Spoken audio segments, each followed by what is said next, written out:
আসসালামু আলাইকুম। আশা করি সকলে ভালো আছেন। আমি সরাসরি মূল আলোচনায় চলে যেতে চাই। আজকের আলোচনা আপনার শিরোনামে দেখেছেন।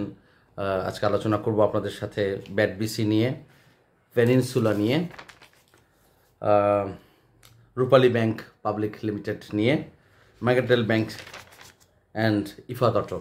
আমি এই 5টি কোম্পানি নিয়ে আপনার সাথে বিস্তারিত আলোচনা করব এবং আজকে বাজারে যে জেড ক্যাটাগরির যে একটি প্রভাব এবং মাননীয় অর্থ উপদেষ্টা তিনি যে বক্তব্য দিয়েছেন, যার বক্তব্যের প্রভাবে আজকেও বাজার 25 পয়েন্ট নেগেটিভ হয়েছে এবং আজকে বাজারের লেনদেন যে কোথায় নেমে এসেছে, প্রায় 300 কোটি ক্রোড়।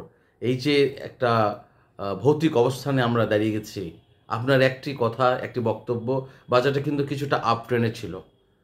আমরা একটু ঘুরে দাঁড়ানোর একটা পরিবেশ তৈরি হয়েছিল, একটি বিশ্বাসের জায়গা তৈরি হয়েছিল। ঠিক সেই মুহূর্তে আপনার এই বক্তব্য বাজারকে চরমভাবে আঘাত করেছে এবং বিনিয়োগকারীদেরকে চরমভাবে হতাশ করেছে। মাননীয় অর্থ উপদেষ্টা, আপনি একজন ফাইন্যান্সের দায়িত্বপ্রাপ্ত ব্যক্তি হয়ে এই finance department as well as এই স্টক মার্কেট যে একটি স্পর্শকাতর একটা সেন্সিটিভ মার্কেট, আমি মনে করি সেটা আপনার কাছে নতুন করে আমাদের বলার কিছু নেই। যাই হোক, আপনার কাছ থেকে আমরা নতুনত্তর কোনো সিদ্ধান্ত বা নতুনত্তর কোনো সুপরামর্শ বিনিয়োগ বাজারের বিনিয়োগকারীগণ আপনার কাছে প্রত্যাশা করে। নতুন সূচনা হবে। আজকে বাজারে যে অবস্থা আমরা দাঁড়িয়েছি, এখানে আসলে আমাদের বক্তব্য দেওয়া শুধু কাগজ কলমে দেওয়ার মতো কিছু নেই। আমি আপনাদের কাছ থেকে খুব ইফেক্টিভ কিছু ডিসিশন আমরা চাই। সো আমরা মূল আলোচনায় চলে যাই। দুঃখিত, কিছু কথা চলে আসে। এবং আজকে যে 5টি কোম্পানি আমি চয়েস করেছি, এর আপনাদের কমেন্টসের মাধ্যমে কিছু পেয়েছি। কিছু কোম্পানির ব্যাপারে অনেকের নেতিবাচক সিদ্ধান্ত আছে, ইতিবাচক সিদ্ধান্ত আছে এবং কিছু ব্যক্তি জেড ক্যাটাগরির বিরুদ্ধে কথা বলেছেন যে কিভাবে কোম্পানিগুলো জেড ক্যাটাগরিতে যায়, সে সমস্ত একটি উজ্জ্বল দৃষ্টান্ত আপনাদের সাথে তুলে ধরার জন্য আমি 5টি কোম্পানিকে এলিমিনেট করেছি। আশা করি আপনার মনোযোগ দিয়ে শুনবেন। তাহলে শুধুমাত্র 5টি কোম্পানি না, এই সমস্ত যেসব কোম্পানি যেগুলো আছেন যারা বাজারকে প্রভাবিত করে এবং যাদের কারণে বাজার ক্ষতিগ্রস্ত হয় এবং অ্যাজ ওয়েল অ্যাজ ইনভেস্টর্স তাদের ফান্ড নেগেটিভ দিকে চলে যায়, তার উজ্জ্বল দৃষ্টান্ত আপনি দেখতে যদি চান, তাহলে ব্যাডবিসির একটি চরম উৎকৃষ্ট মানের একটা উদাহরণ। এই ব্যাডবিসি কোম্পানি এটা একটা well established company, international company, এ ব্যাপারে তো কারো সন্দেহ নাই, তাই না? কিন্তু দেখুন, ব্যাডবিসির যে কুচক্র এবং যে তাদের ভিতরে যে একটি শুভঙ্করের ফাঁকি রয়েছে, সেটা আপনি একটু দেখুন কিভাবে এই সমস্ত কোম্পানিগুলোকে ম্যানিপুলেট করে, কিভাবে পাবলিকলি তারা এই ধরনের ধোঁকাবাজি করে আজকে বাজারকে কোথায় নিয়ে এসেছে একটু দেখুন। ব্যাডবিসি কোম্পানি 1977 সালে এটা এনলিস্টেড হয়েছিল। এখানে আমি লাস্ট 52 উইক্সে যদি দেখি, সেখানে হচ্ছে 315 টাকা ছিল লোয়েস্ট প্রাইস এবং 518 টাকা। বাট আমি এক বছর তার বেশি সময় যদি বিশ্লেষণ করি, 1000, 1200, 1500 টাকা পর্যন্ত ব্যাডবিসি প্রাইস ছিল। তো আমি বলতে চাই যে ব্যাডবিসির যে প্রোডাক্টগুলো, টোবাকো প্রোডাক্টগুলো, এটা কি বাজারে বিক্রি বন্ধ হয়ে গেছে? এদের কি প্রোডাকশন কমে গেছে? এদের লাভ কি কমে গেছে? হ্যাঁ, কেন আজকে ব্যাডবিসির প্রাইস এত নিচে নেমে এসেছে? কেন? আমেরিকা তো কোনো যুদ্ধে নামে নাই, যুদ্ধে নেমেছে ইউক্রেন অ্যান্ড রাশিয়া। তাহলে ব্যাডবিসির উপরে এটা প্রভাব কেন আসলো? This is all about the game, this is all about the game. আমি তার চিত্র একটু তুলে ধরি। দেখুন, আমি একটু সমীক্ষা তুলে ধরি। আমি বরাবরের মধ্যে আপনাদেরকে বলেছি যে আমি আপনাদের সামনে আসার আগে কিন্তু আমার প্রচুর স্টাডি করতে হয়। এটা আপনাদের সামনে যে সঠিক তথ্য তুলে ধরতে হয়। আমার কিন্তু নিজস্ব কোনো মন গড়া বক্তব্য আমি আপনাদের সাথে আমি কখনোই দেই না। আমার ভুল হতে পারে, but it's not my plan mistake. আমার মিস্টেক হতে পারে, কিন্তু পরিকল্পনা করে কোনো ভুল দেওয়ার তথ্য দেওয়ার চেষ্টা করে। আমরা অনেকেই আপনার এই অডিওতে ভিডিওর বক্তব্যের নেতিবাচক বক্তব্য রেখেছেন যে আমি জেড ক্যাটাগরির পক্ষে কথা বলছি, জেড ক্যাটাগরি নিয়ে কেন কথা বলছি, জেড ক্যাটাগরি একটা বাজে ক্যাটাগরি, এটা নিয়ে কথা বলার কী আছে, বাজারকে নষ্ট করে দিচ্ছেন আপনি, এটা নিয়ে আপনি বিনিয়োগকারীকে আরও ক্ষতিগ্রস্ত করছেন। মাই ফ্রেন্ড, আমি আপনাদের সুদৃষ্টি আশা করছি। একটি কোম্পানি মার্কেটে আসার পর যখন বিনিয়োগকারী সেখানে ইনভেস্ট করে রাখে, সেই কোম্পানি হঠাৎ করে কোনো রকম সিদ্ধান্ত ছাড়া যখন তারা জেড ক্যাটাগরিতে চলে যায়, এই বিনিয়োগকারীদের অবস্থান কি হয়? আমি আপনাকে এই কথাটা বলতেই পারি যে হয় আপনি জেড ক্যাটাগরি সম্বন্ধে আপনার ওয়েল এক্সপিরিয়েন্স নেই, নতুবা আপনি বাজারে নতুন এসেছেন। যারা 8 থেকে 10 বছর এমন বিনিয়োগকারী আছেন, 8 থেকে 10 বছর তারও অধিক সময় ধরে একটি কোম্পানির শেয়ার নিয়ে বসে আছেন যে কখন তাদের আকাশে চাঁদ উঠবে, কখন তাদের সুদিন আসবে, কখন তাদের আলো আসবে। ব্যাডবিসির মধ্যে একটা কোম্পানি যখন 1000-1200 টাকা থেকে 315 টাকায় চলে আসে, আপনি সেই ব্যক্তি কীভাবে এখানে অ্যাভারেজ করে বের হবে কীভাবে, আর সেখানে বের হবে কীভাবে, এটা তো এই ক্যাটাগরি কোম্পানি। এর দায়ভার কে নেবেন? বিনিয়োগকারী? আমাকে বলেন। দেখুন, বিনিয়োগকারী আপনাদের সাথে আমি আজকে একটু খোলামেলা বলতেই হবে। কিছু কিছু ভদ্রলোক আছেন, এই কথা এমন নেতিবাচক কথাগুলো বলছে যেটা আমাকে চরমভাবে আঘাত করছে। যে আমি তো ভাই কারো পক্ষে কথা বলছি না, আমি কথা বলছি বিনিয়োগকারীরা যেন একটা সুন্দর একটা স্টাবলিশড মার্কেট পায় সেই জন্য। তার একটা উৎকৃষ্ট উদাহরণ দেখুন না কীভাবে এই ব্যাডবিসি কোম্পানি কাজ করেছে। দেখুন 2023 সালে তারা ডিভিডেন্ড দিয়েছে 10%, 100% 2023 সালে। 2022 সালে দিয়েছে 200%, 2021 সালে 275%, 2020 সালে দিয়েছে 600%, 2019 সালে দিয়েছেন 500%, 2018 সালে দিয়েছেন 600%, 2017 সালে দিয়েছেন 600%। অ্যাজ ওয়েল অ্যাজ এখানে একটি প্রশ্ন থেকে যায়, এখানে তার বোনাস ইস্যু করেছে কিছু 2020 সালে 200% বোনাস ইস্যু ছিল, এবং 2019 সালে বোনাস ইস্যু ছিল 400%, এবং 2018 সালে বোনাস ইস্যু ছিল আপনার 200%। প্রশ্ন একটাই, আপনি 2022 সালে আপনি যে বোনাস ইস্যু করলেন, ডিভিডেন্ড ইস্যু করলেন, ক্যাশ ডিভিডেন্ড ইস্যু করলেন, 2023 সালে সেখানে আপনি আরও কমিয়ে দিলেন। আপনার প্রোডাকশন তো কমে যায় নাই, আপনার সেল কিন্তু কমে নাই। আপনার যে প্রোডাক্ট, আমরা জানি যদি প্রোডাক্ট নিয়ে কথা বলার কিছু নেই, কারণ এটা আমাদের একটু রেস্ট্রিকশন আছে। সুতরাং আপনার এই প্রোডাক্ট আপনারাই জানেন আপনাদের প্রোডাকশন কত হয়েছে। তো আমি মাননীয় বিএসইসির চেয়ারম্যান এবং কমিশনার মহোদয়, যারা এই ফার্মেগুলো আছে, দায়িত্বপ্রাপ্ত ব্যক্তি আছেন, তারা একটু যদি মনিটরিং করেন, একটু যদি সুদৃষ্টি রাখেন যে কি কারণে আপনার আজকের এই পরিণতি হয়ে আজকে বাজার প্রাইস 315 টাকার নিচে নামিয়ে নিয়ে আসছেন, এটা কি আপনার কোনো উত্তর দিতে পারবে?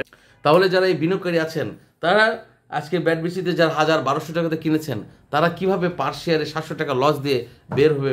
মাননীয় অর্থ উপদেষ্টা মহোদয়, মাননীয় বিএসইসির চেয়ারম্যান, মাননীয় কমিশনারগণ, মাননীয় মুখপাত্র রেজাউল করিম, আপনি আমাদেরকে একটু বলতে পারবেন এই এত প্রাইসিং ডিফারেন্স থেকে তিনি অ্যাভারেজ করুন কিভাবে? আমি অত্যন্ত দুঃখিত। সো আমরা যদি শুধুমাত্র এই রেশিওটা আমরা যদি ফলো করি, যে একটা সুপরিকল্পিতভাবে একটা পরিকল্পনা করে বিনিয়োগকারীকে চরমভাবে আঘাত করে তাদেরকে পথে বসানোর একটা নীল নকশা কিছু কোম্পানি করে যাচ্ছে, যার সদুত্তর আমরা সাধারণ পাবলিক দিতে পারি না, আমরা যারা বিনিয়োগকারী এটা আমরা বলতে পারি না, প্রকাশিত করতে পারি না।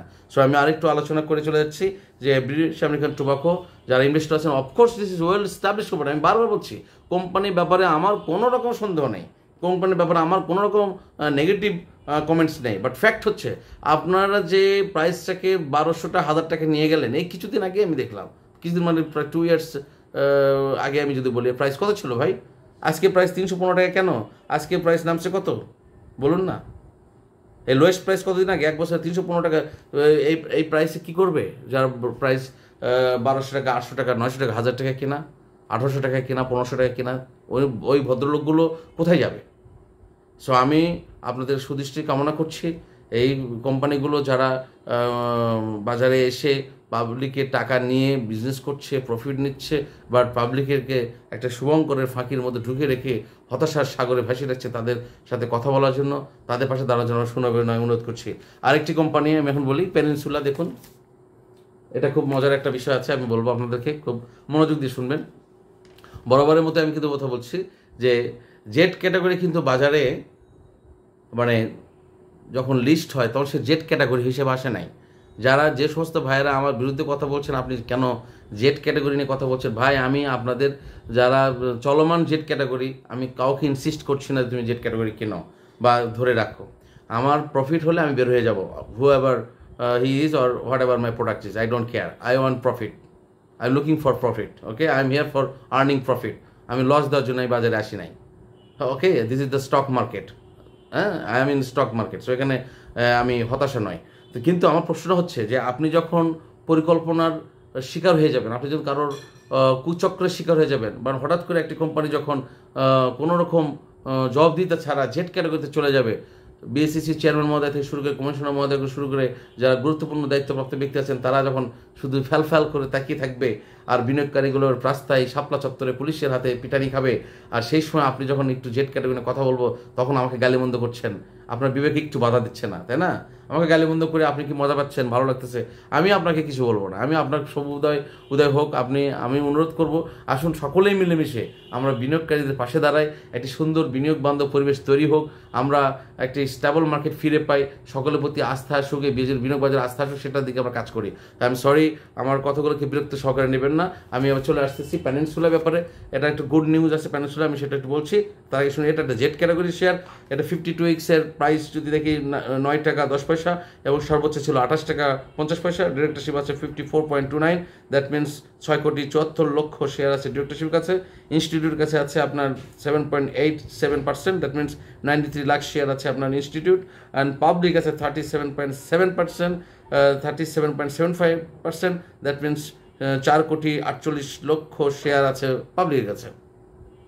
এখন যে বিষয়টা দেখুন, একটু মজার বিষয়টা দেখুন, এই যে ডিভিডেন্ড চিত্রটা আপনারা অবশ্যই নেটে গেলে পাবেন, বা কোম্পানির ওয়েবসাইটে যদি যান সেখানে স্টেটমেন্ট যেটা দেওয়া আছে, অডিট স্টেটমেন্ট, সেখানে গিয়ে আপনি পাবেন।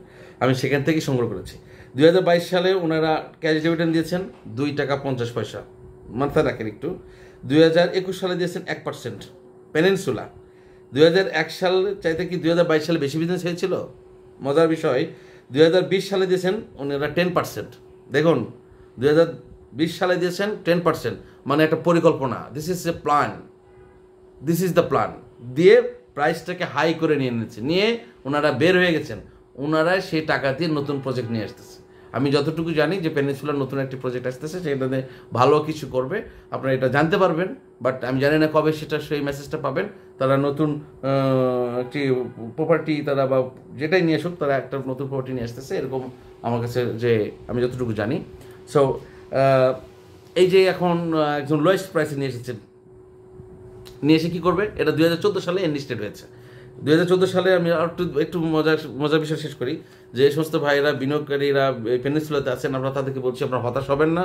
আর যারা নতুন বিনিয়োগকারী আছেন, একবার ইনভেস্ট করবেন না, আপনারা 1:5 ক্যাটাগরিতে ইনভেস্ট করবেন। যাদের দাম বেশি দিয়ে কেনা আছে, আপনার this is the golden time, আপনারা ইচ্ছা করলে অ্যাভারেজ করে দিতে পারেন, বাট দয়া করে লস দেখে বিক্রি করেন। কোনো কোম্পানিগুলো হারিয়ে যাবে না। Peninsula is one of the most prominent company and established company. ওনারা ডিভিডেন্ড দেয় নাই, এটা আমাদের ব্যর্থতা, আমরা নিতে পারি নাই। আমাদের কমিশনার মহোদয়, আমাদের চেয়ারম্যান মহোদয় এটাকে কঠোর মনিটর আওতায় নিয়ে আসতে পারে নাই। ঠিক আছে, আজকে অনেক বড় বড় নাম করা কোম্পানি, আজকে ইলেকট্রনিক মিডিয়া আমরা দেখতে পাচ্ছি যে শত শত হাজার হাজার কোটি টাকা তারা কিন্তু ট্যাক্স দেয় নাই। তো কোম্পানি তো অনেক ইন্টারন্যাশনাল মানে কোম্পানি, অনেক স্টাবলিশ কোম্পানি, রিনোন কোম্পানি। এখন যদি আমাদের যারা করদাতারা আছেন, যারা এখন বলছেন যে প্রভাবের কারণে তারা ট্যাক্স নিতে পারেন নাই, আমি সে কোম্পানির নাম নাই বললাম। আপনি 71 চ্যানেলে, নিউজ 24 চ্যানেলে বা সময় চ্যানেলে আপনি নিউজগুলো দেখতে পাবেন। আজকেই দেখাইছে যে সুস্থ কোম্পানি, ইন্টারন্যাশনাল মানে কোম্পানি, তারা 1000 কোটি টাকার অধিক সরকারের কর ফেঁকে দিয়েছে।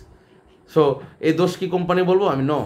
এই দোষ আমাদের যারা পরিচালনা পর্ষদে আছেন, যারা রাষ্ট্রের গুরুত্বপূর্ণ দায়িত্বে আছেন, যারা এই কর আদায়ের দায়িত্বে আছেন, এনবিআরের দায়িত্বে রয়েছেন বা ছিলেন, তাদের এটা ব্যর্থতা। আপনি নিতে না পারলে তো দিবে না তারা, এটাই স্বাভাবিক। ঠিক আছে না? সো এই কোম্পানিটি 2014 সালে নিশ্চিত হওয়ার পর উনি 2014 সালে দিয়েছেন 10% ক্যাশ ডিভিডেন্ড। কি মজার বিষয়, 2015 সালে আবার 10%, পাবলিক সবাইকে পাগল বানিয়ে দিলেন। এবার দিলেন কি 2016 সালে 15%, শুরু হলো খেলা। 2017 সালে দিলেন 5%, 2018 সালে দিলেন 5%, মজার ব্যাপার।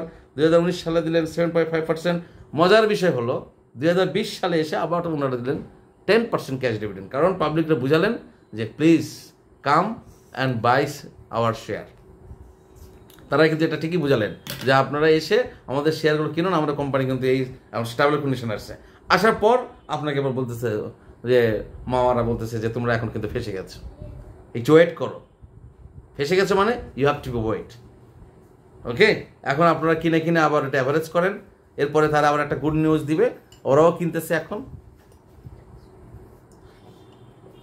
কিনে তারা কিন্তু ঠিকই আবার প্রফিট নিয়ে বেরোয় যাবে। আর আমাদের এই মাঝখানে যারা ভয়ে বিচলিত হয়ে যারা এই বের হয়ে যায়, যারা সাময়িকভাবে এই টলারেট করতে পারে না, বা যারা প্যাশনেটভাবে দাঁড়িয়ে থাকতে পারে না, বা সিদ্ধান্তে যারা অবিচল নয়, যারা লস দিয়ে বিক্রি করে বের হয়ে যায়, তারাই কিন্তু একসময় এই ভোগান্তির শিকার হয়। বাট যারা এটা ধৈর্য ধরে থাকবে এবং ওই যে 1:5 ফর্মুলা মেনটেন করে চলবে তারা কিন্তু ক্ষতিগ্রস্ত হতে হয় না বা ক্ষতির শিকার হতে হয় না। সুতরাং তাদেরকে চক্রটা দেখছে 2014 সালে ওই পেনিনসুলা কোম্পানি যখন আসলেন ঠিকই তারা 10% আপনি ক্যাশ ডিভিডেন্ড দিয়েছেন, 15 সালে ক্যাশ ডিভিডেন্ড দিয়েছেন 10%, 16 সালে দিয়েছেন 5%, 17 সালে দিয়েছেন 5%, 18 সালে দিয়েছেন 5%, 19 সালে দিয়েছেন 7.5%, 20 সালে আবার দিয়েছেন 10%। বুঝে নিন, বুঝে নিন, আবার সামনে কি হয় এটাও বুঝে নিন। তবে আমি ভালো হবে এতটুকু বলতে পারি, তারা ভালো কিছু করবে। এটা আপনি সাধারণভাবে তথ্য নিয়ে দেখতে পারেন যে তাদের নতুন কোনো অ্যাসেট আসতেছে কিনা, নতুন প্রপার্টি আসতেছে কিনা, কেন এটা হচ্ছে, এটা তথ্য নিয়ে যেতে হবে। বাট এটা ভালো হবে। আমি ভয়ের কথা বলছি না, আমি কাউকে প্যানিক দিতে কথা বলি না। আমি কাউকে বলি না যে আপনি যদি ক্যাপাবিলিটি না থাকে, আপনার যদি এটা টলারেট করতে না পারেন, আপনি বের হয়ে যাবেন। This is all up to you. আমাকে কেউ বিপদে ফেলার জন্য বা আমাকে কেউ দোষারোপ দিয়ে বক্তব্য দেওয়া মানে আমি শুধুমাত্র মানসিকভাবে কষ্ট পাই, বাট এটা কোনো ফ্যাক্টর নয়।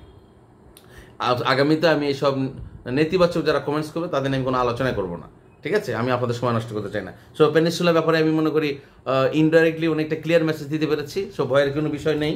হ্যাঁ, এবার আমরা চলে আসি রূপালী ব্যাংক, একটা রাষ্ট্রায়ত্ত ব্যাংক।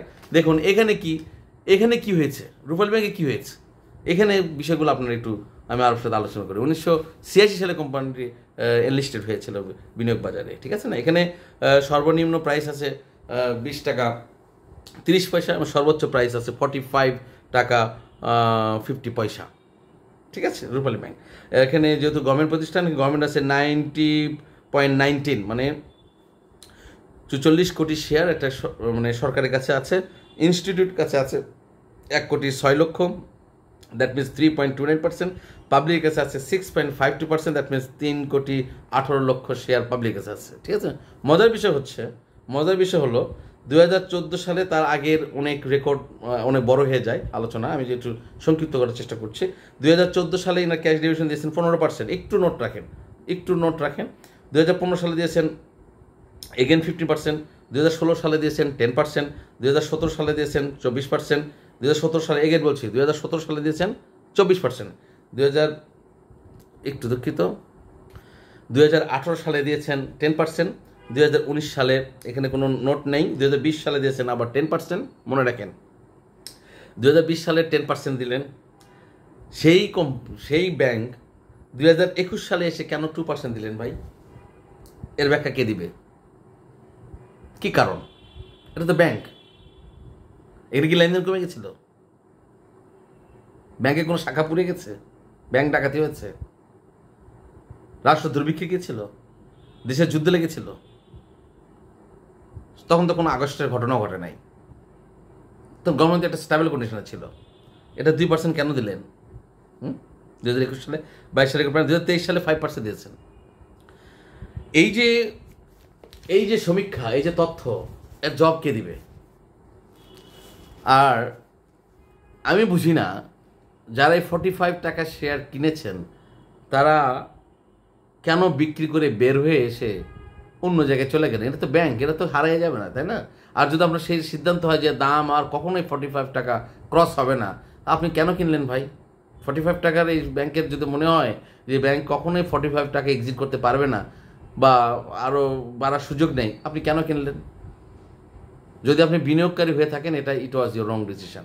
আর যদি আপনি ডে ট্রেডার হয়ে থাকেন, আমি তাদের মন্তব্য করতে চাই না, কারণ ডে ট্রেডাররা তারা আমার সাথে অনেক ভালো জানে, যারা নিটিং করে বা অ্যাভারেজ করে তারা অনেক কিছু জানে।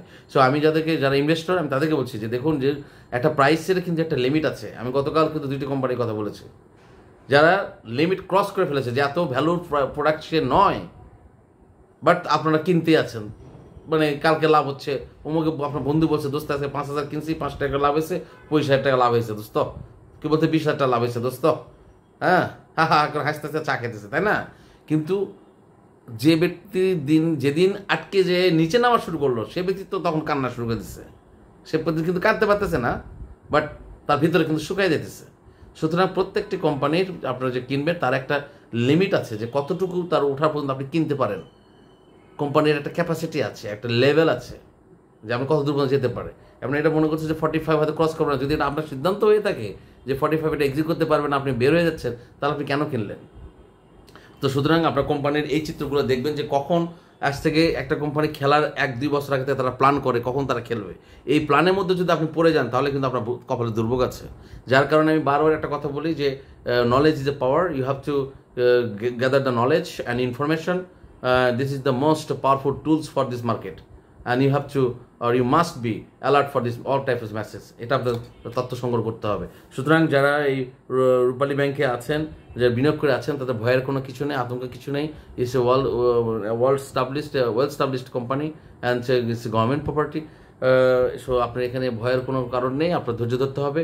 আর যারা ওভার প্রাইসে কিনে ফেলছেন, আমি মনে করি তাদেরকে যদি অ্যাভারেজ করে বের হতে পারেন, that is the most effective action for your side. কারণ এখন প্রাইসটা অনেক কমে আছে, সুতরাং আপনাদের সিদ্ধান্ত আপনারা নিতে পারেন, বাট ভয় পাওয়ার কিছু নেই। আর যেহেতু বিনিয়োগ বাজারের নিয়ম হচ্ছে যে you have to wait till your destination, আপনার গন্তব্য পৌঁছে না পর্যন্ত আপনার কিন্তু ওয়েট করতে হবে। সো রূপালী ব্যাংকের সকল বিনিয়োগকারীদের শুভকামনা রইল। আমি এখন মজার একটা কথা বলবো, এই দেখেন মার্কেন্টাইল ব্যাংক সেম নকশা গ্রাফ কিন্তু এই মার্কেন্টাইল ব্যাংকে আছে। আমাকে একটু সময় দেন কাইন্ডলি, সরি। এটার 52 উইক্সের সর্বনিম্ন প্রাইস 8 টাকা 70 পয়সা এবং সর্বোচ্চ প্রাইস 13 টাকা 90 পয়সা। ডিরেক্টরশিপ আছে 33.63%, দ্যাট মিনস 37 কোটি 21 লক্ষ কোটি শেয়ার আছে ডিরেক্টরশিপের কাছে। ইনস্টিটিউট আছে 26.38, দ্যাট মিনস 29.19 crore শেয়ার আছে আপনার ইনস্টিটিউটের কাছে। ফরেন ইনভেস্টর আছে 0.84%, দ্যাট মিনস 93 লাখ শেয়ার আছে ফরেনের কাছে। পাবলিক আছে 39.15%, that means 43 crore 32 lakh share আছে পাবলিক আছে। এখন মজার বিষয় হচ্ছে দেখুন, ক্যাশ ডিভিডেন্ড বোনাস ইস্যু নিয়ে একটা মজার একটা তথ্য এখানে আছে আপনার কাছে বলার জন্য আমি বের করেছি। This is a category share.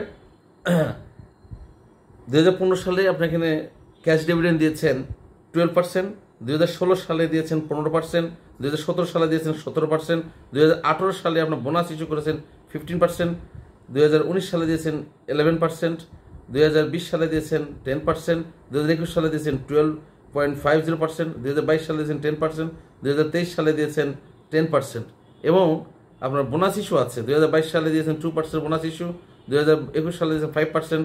So এই যে আপনারা ক্যাশ ডেবিটে বোনাস ইস্যু দিয়েছেন 10% দিয়েছেন, সব কিছু ঠিক আছে, এটা এ ক্যাটাগরি শেয়ার। একটা mercantile bank, it is one of the renowned bank in Bangladesh. So এটা শেয়ারকে ভ্যালু কেন 8 টাকা 70 পয়সা আসবে, এর দায়ভার কে নেবে? এইটার জন্য বিনিয়োগকারীরা সম্পূর্ণ দায়ী হচ্ছে। বিনিয়োগকারীরা আপনাদেরকে একটা মেসেজ থ্রট করে দিবে, একটা প্রপাগন্ডা ছড়াই দিবে, আপনারা ভয় পেয়ে যাবেন, আতঙ্কিত হবেন। কিছু বিগ ইনভেস্টর বা যাদেরকে আপনারা বলেন মানে মামু যাদেরকে বলেন, তারা কিন্তু এটা গ্রাফ করে নেবে।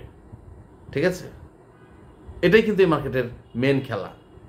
আমি যারা বড় ইনভেস্টর যারা আছেন, বিগ ইনভেস্টর আছেন, তাদেরকে কিন্তু আমি কখনো গালি দিয়ে কথা বলি না। তাই আপনারা যারা গেমলার বলেন, yes they might be that, or তাদের ইলিগাল কোনো রিলেশনশিপ আছে, এটা আমি মেনে নিচ্ছি, ডিরেক্টর দেশে আছে, পরিচালনা পর্ষদে আছে, এটাও মেনে নিচ্ছি।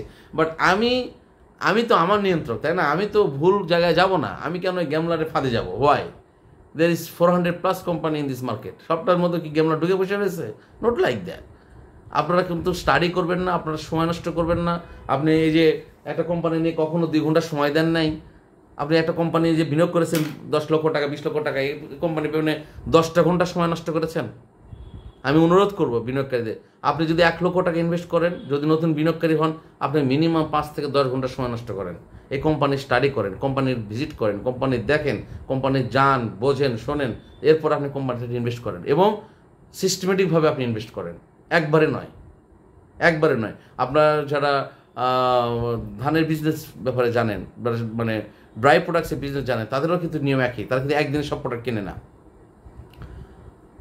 এটা নিয়ম না। ঠিক আছে, স্টক বিজনেসের কিন্তু এটা নিয়ম না যে আপনি একদিনে সব মাল কিনবেন, কারণ কালকের বাজার তো আপনি জানেন না, কালকে আরও সস্তা আপনি কিনতে পারেন। যেমন আজকে আপনার সিমের বাজার গেছে মাত্র 12 টাকা কেজি। আমি গত শুক্রবার 1 নম্বর মিরপুর বাজার থেকে আমি সিম নিয়ে এসেছি হচ্ছে 15 টাকা কেজি পাইকারি বাজার, বাট আজকে পাড়ার উপর সিম বিক্রি হচ্ছে 10 টাকা কেজি। দ্যাট মিনস বুঝতে পারছেন যে সময়ের সাথে প্রাইসটা কিন্তু অনেক ডাউন হয়ে যায়, কমে যায়। আদা কিছুদিন আগে আমরা কিনেছি 80 টাকা 90 টাকা কেজি, 120 টাকা কেজি। আগামী দিনে আদা আরও বেড়ে যাবে, তাই না?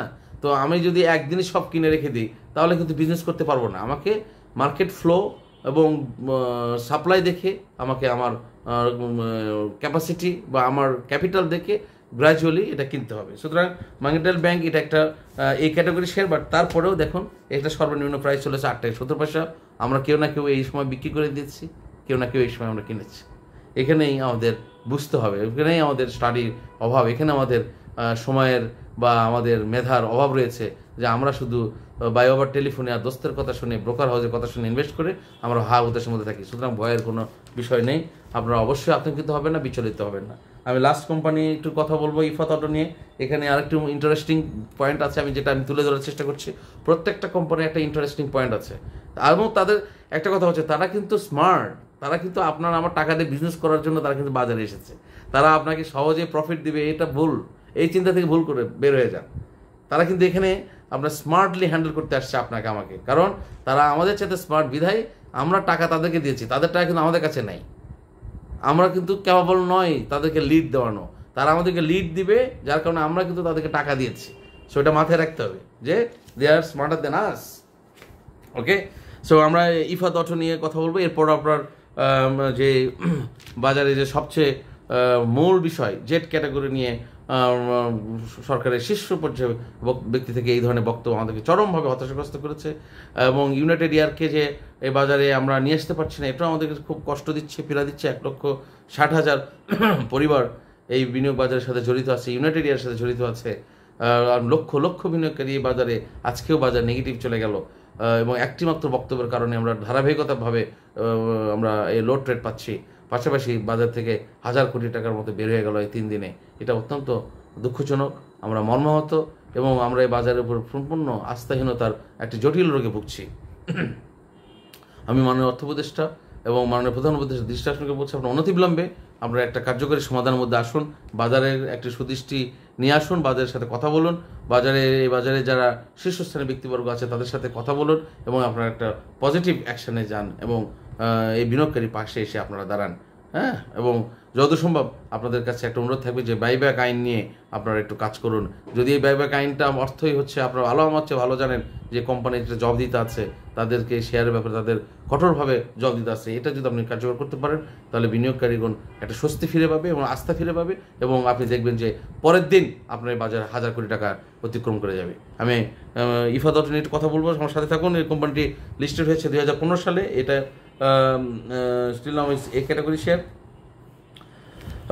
ডিরেক্টরশিপের কাছে 54.87%, দ্যাট মিন 14,57,00,000 শেয়ার আছে ডিরেক্টরশিপের কাছে।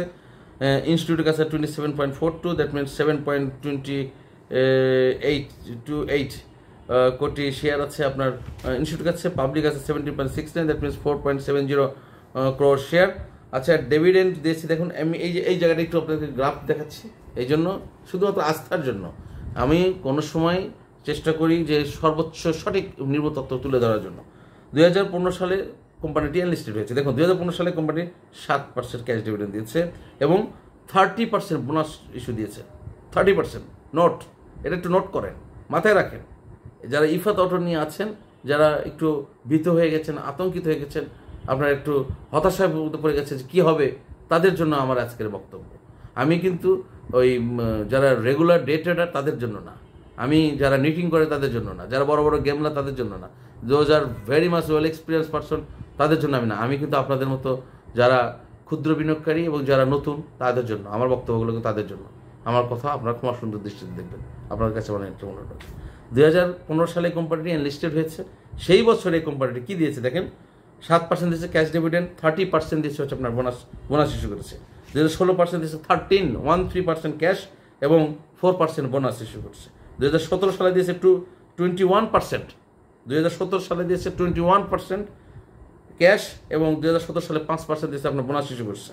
2018 সালে দিয়েছে 22% ক্যাশ, দেখুন 22% ক্যাশ, এবং বোনাস দিয়েছে 10%, দ্যাট মিনস কত 32%। এগেইন 2019 সালে শুধুমাত্র 10% দিয়েছে আপনার ক্যাশ, 2020 সালে দিয়েছে 9% এবং আপনার বোনাস ইস্যু দিয়েছে 2%, দ্যাট মিনস 11% টোটাল চলে আসছে। 2021 সালে দিয়েছে অনলি ক্যাশ 11%, 2022 সালে দিয়েছে 5% এবং 5% ক্যাশ এবং 5% আপনার বোনাস, আর 2023 সালে দিয়েছে শুধু ক্যাশ 10%। তাহলে এই কোম্পানির শেয়ার কেন পড়ে যাবে ভাই? দাম পড়ে যাবে কেন? আমাকে বুঝিয়ে বলুন। তাহলে এই গল্পের পেছনে কিন্তু আমরাই দায়ী, সব কিছুর পেছনে আমরা দায়ী। আমরা বিনিয়োগকারী, আমরা প্যানিকড হয়ে যাই, সামান্যতে অস্থির হয়ে যাই, আমরা ভীত আতঙ্কিত হয়ে যাই। আর আমরা কি করি, আমাদের পোর্টফোলিও খালি করে একবারে ঝাঁপিয়ে পড়ি, হয় ছক্কা নয় ফক্কা, এই পক্ষে চলে যায়। তো আপনাদের প্রতি আমার সবিনয় অনুরোধ থাকবে যে আপনারা এই ছক্কা এবং ফক্কার এই পক্ষে থাকবেন না। You are a smart investor, you think that you are a smart investor, you make a plan that you have to achieve your goal. আপনি একটা প্ল্যান করে একটা লক্ষ্য অর্জনে পৌঁছন। কারো কথায় শুনে সেখানে 2 টাকা প্রফিট হলে তো আনন্দের কিছু নেই। When you make a plan and you achieve that certain level, you will feel that yes, I am on the right track, I am on the right way, I am doing the right things.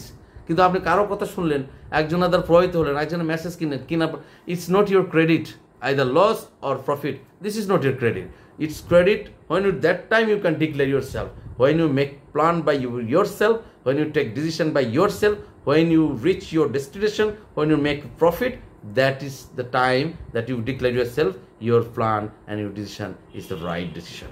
So it's my humble request to everyone, all the smart investor, that you have to keep passion and look, observe, and get all the message and information, gather all knowledge, try to communicate with everyone, and be united and be cool and think and observe the market. And as long you get the profit, you can take your decision. But আমি loss দিয়ে বিক্রি করার পক্ষে নয়। আমি সবাই অনুরোধ করছি, পাশাপাশি আমার বক্তব্যের শেষ প্রান্তে এসে আমি সবিনয়ের সাথে অনুরোধ করছি যে আপনারা রেগুলার যদি আমার এই বক্তব্য সাথে সংযুক্ত থাকতে চান, আমি আমার একটা ইউটিউবে লাইভ করার একটা সিদ্ধান্ত নিচ্ছি। তাহলে আমি মনে করছি যে আরও বেশি জনের সাথে আমার এই বক্তব্যটা আমি নিয়ে যেতে পারবো। আপনার পরামর্শ দিয়ে সহযোগিতা করবেন। যদি লাইভ করি ইউটিউবে, সেক্ষেত্রে আপনাদের কতটুকু সমস্যা হতে পারে বা সুবিধা হতে পারে এটা আমাকে জানাবেন। আবার লাইভের একটা নেগেটিভ আছে যে আপনি অনেক সময় অফিসে থাকেন, বাইরে থাকেন, সেটা সংযুক্ত হতে পারেন না, তবে এটা পরে দেখতে পাবেন। আর আপনাদের মন্তব্য পরামর্শ দিয়ে আমাকে সহায়তা করবেন। আমার ভুল হলে আমাকে ক্ষমা সুন্দর দৃষ্টিতে দেখবেন, আমাকে একটু গাইড করবেন, আমাকে কোচিং করবেন। আমার স্ট্রং পয়েন্ট আমার বলার দরকার নেই, আমার উইক পয়েন্টগুলো আমাকে তুলে ধরবেন, আমি যেন সেটা নিয়ে কাজ করতে পারি এবং সকলের সাথে কাঁধে কাঁধ রেখে কাজ করতে পারি এবং সকলের সাথে মিলেমিশে চলতে পারি। সকলের জন্য শুভকামনা। আল্লাহ সবাইকে ভালো রাখুন। আল্লাহ হাফিজ। আসসালামু আলাইকুম ওয়া রাহমাতুল্লাহি ওয়া বারাকাতুহু। ধন্যবাদ সকলকে।